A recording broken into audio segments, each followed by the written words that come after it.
అందరికీ నమస్కారం అండి. ఇంత పెద్ద బ్లాక్ బస్టర్ హిట్ ఇచ్చినందుకు విక్టరీ వెంకటేష్ బాబు గారికి, అనిల్ రావిపూడి గారికి, దిల్ రాజు గారికి, శిరీష్ గారికి కృతజ్ఞతలతో కూడిన అభినందనలు.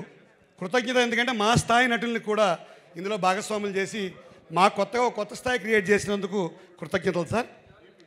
సార్ ఒక్క నిమిషం F2 మూవీ దగ్గరికి వెళ్తాను సార్. నేను ఒక్క నిమిషం సార్, ఎక్కువ వెళ్ళను సార్. F2 ఒకే నిమిషం. F2 సినిమాలో నాకు వెంకటేష్ బాబు గారికి, తమన్నా గారికి పెళ్లి చేసే ఒక సీక్వెన్స్ ఇచ్చారు అనిల్ రావిపూడి గారు. ఆ సినిమా పెద్ద హిట్ అయ్యి నా వేషం కూడా హిట్ అయ్యి ఉన్న ఉద్యోగం పోయింది సార్.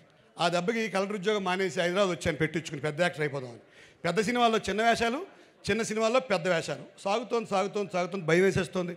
మా ఆవిడ అడుగుతుంది, అదే F2 పట్టుకుని పోయావు ఏమైంది జీవితం అని.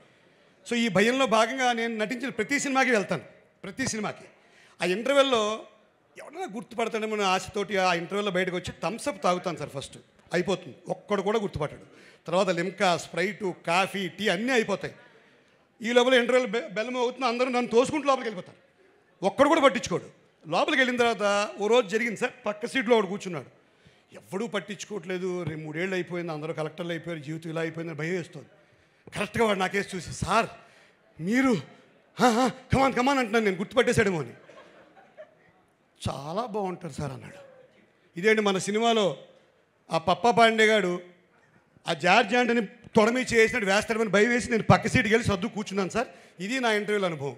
అయితే మొన్న నేను నారాయణ గారు అమలాపురంలో ఈ సినిమాకి వెళ్ళాం. 552 మంది ఉన్నారు. నారాయణ గారు రచయితను గుర్తుపట్టరు పెద్దగా. నేను ఆయన పాపం రాసినదేలే ఆయన తోసుకుంటూ నన్ను నా దగ్గర సెల్ఫీలు తీసుకున్నారు సార్. ఈసారి నేను చెప్పాల్సి వచ్చింది, ఈయన నారాయణ గారు రచయిత, మన ఊరేం చెప్పాల్సి వచ్చింది. సో 400-500 సెల్ఫీలు ఇచ్చిన ఈ సినిమా స్టామినా అది.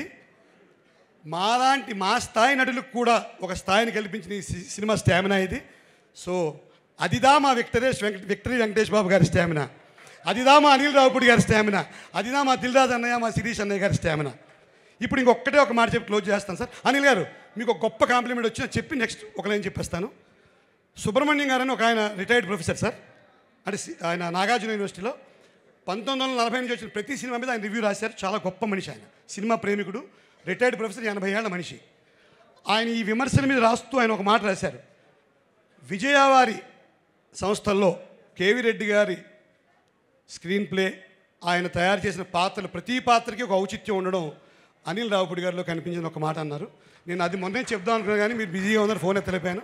సో విజయ సంస్థ కేవీ రెడ్డి గారితో అనిల్ గారి స్క్రీన్ ప్లేని ఈ పాత్రలందరికీ ఔచిత్యం కల్పించడాన్ని పోల్చారు. సో ఈ సినిమాని తెలుగు ప్రేక్షకులందరూ లాలించారు, శాసించారు, ప్రేమించారు, నవ్వుకున్నారు, మురిపించారు. ఫైనల్గా ఒక్కటే మాట, పోతారు, అందరూ పోతారు. మన సినిమా డైలాగే, ఎక్కడికి?